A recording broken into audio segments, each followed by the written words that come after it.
Cecilia Greyson is the sister of Canadian filmmaker John Greyson, one of the detained men. She's joining us from Halifax. Naomi Klein is also with us, the well-known Canadian journalist and author of her most recent book, The Shock Doctrine, The Rise of Disaster Capitalism. She recently signed an open letter calling for the men's release. And we will be joined by Sharif Abdel-Quddus, Democracy Now! Correspondent in Egypt. But first, Cecilia, can you talk about what you know about John and Tarek right now? Well, we know they were visited last Thursday by consular staff, and they were reported to be in good health at that point. Today is day 47 of their detainment, and we're hoping that consular staff and a doctor will be able to visit them today just to check out their health. As you mentioned, they have been on a hunger strike for over 2 weeks now, so we are concerned to get a report on an update on their health and their condition. Cecilia Greyson, have you or anyone in the family been in touch directly with your brother, with John Greyson? No, there's been no, we've had no phone contact or direct contact with John or Tarek during this entire time. They are able to speak with our lawyers and consular staff when they visit, but we've only been able to send messages to them through our lawyers and consular staff. There's no other way of communicating with them. So they've been essentially cut off from the outside world for 47 days.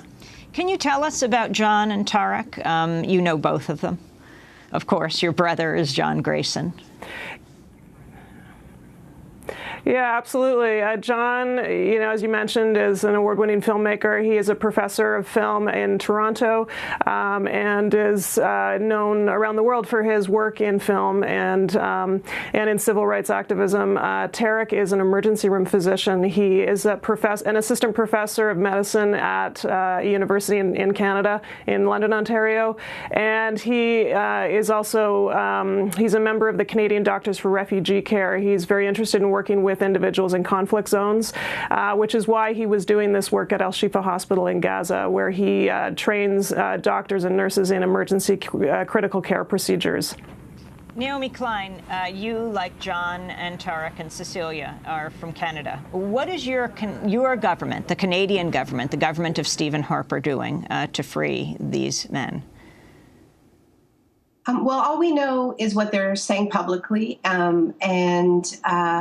I think there's different levels of government. Cecilia can talk more about the dealings with the consular staff. I think they've done a huge amount to support John and Tarek in prison to try to make their lives as comfortable as possible. I think there are individuals in the Canadian government who really care passionately about this case and have been working very hard. But there has been concern, and it's expressed very openly in the Canadian press and online, that at the highest level, certainly at the level of the Prime Minister, there has not been enough pressure. As far as we know, our Prime Minister has yet to call his Egyptian counterpart personally and demand the men's release. He waited until last Sunday to issue a statement calling for their release publicly, but that was, a statement made to the Canadian media. Whether he has relayed that directly and explained that there are consequences, real consequences to the Egyptian government is another matter entirely. The other thing is that in Stephen Harper's statements, he's left himself this very unsettling loophole where he keeps saying, in the absence of charges, these men should be freed. The charges, any charges that may be laid against them, and we've seen this outrageous grab bag list that is being flung at almost 200 people, as far as I understand, that includes everything from murder to attacking a police station. It's a fishing expedition. It's absurd. We know what these men were doing. They were doing their jobs as humanitarians. Tarek was responding to calls for emergency medical aid. As an emergency doctor, that is his duty. And John, as a filmmaker, and I should say he's a dear friend of mine. I know him well. I've known him for many, many years. And he was doing what I hope I would have done in that situation, which is grab the camera and get out there, document history. They weren't in Cairo because of the demonstrations. They were, as you said, just passing through. But, Amy, I think as a journalist that when history is unfolding, when people are dying in the streets, we have a duty to bear witness. And that's what John was doing. And we haven't heard our government say these men are innocent.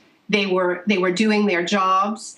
They must be released right now. And that's what we're waiting for. We're waiting to hear that kind of clear, unequivocal statement from our prime minister and from our foreign minister.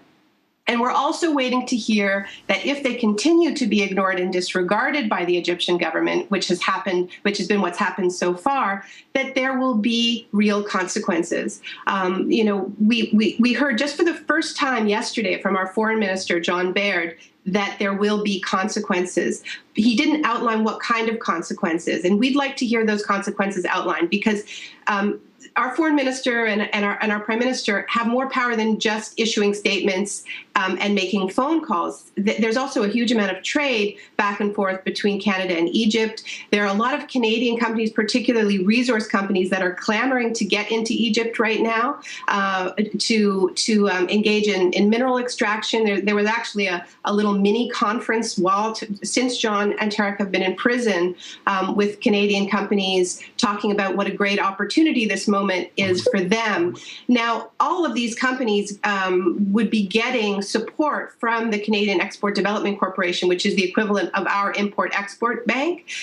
So the Harper government could be saying to the Egyptian government, we will pull our support for foreign investment. That's a real threat that matters, because Egypt's economy is in real trouble now. And I think that if Egyptians saw that these human rights violations were costing them economic stability, that would get their attention, and there would be consequences for this regime at home. That's the kind of pressure we want to see. And if we don't see it, I think what we're going to start seeing is grassroots economic pressure, boycotts of major Egyptian corporations, and the tourism sector, which is a very important part of the Egyptian economy.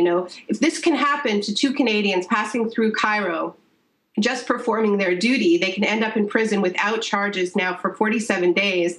I don't know about you, but I'm not in any rush to travel to Egypt. And the Egyptian government needs to hear that message loud and clear, that there are economic consequences, that people aren't going to be visiting the pyramids until John and Tarek are out of prison.